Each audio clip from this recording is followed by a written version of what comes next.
নমস্কার, আমি পাপিয়া। আজকে আপনাদের আমি তালের বড়া করে দেখাবো। প্রথমে আমি তালটাকে ভালো করে ছাল ছাড়িয়ে নিয়েছি থালার উপর রেখে।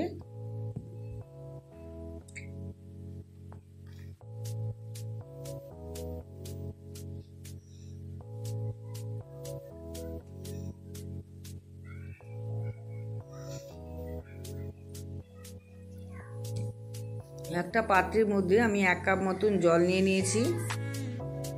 এখানে আমি তালের পাল্পগুলো বের করে নিচ্ছি।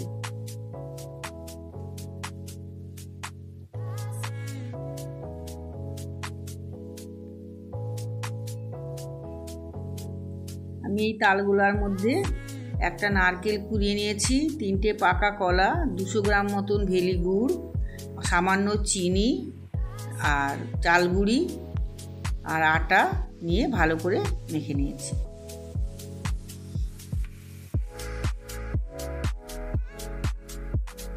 আপনারা আপনাদের পরিমাণ মতো নিয়ে মেখে নেবেন।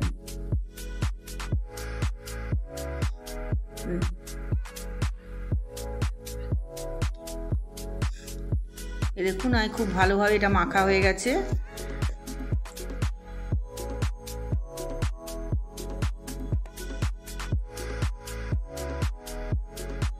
এইভাবে মাখা হয়ে গেছে। এবার আমি একটা কড়াই বসিয়ে নিয়েছি গ্যাসে, দিয়ে আমি এখানে 1 লিটার মতন রিফাইন তেল দিয়ে দিয়েছি। এবার আমি চালের বড়াগুলো আস্তে আস্তে করে, তেলটা গরম হয়ে গেছে, আস্তে আস্তে করে বড়াগুলো আমি ছেড়ে দেবো।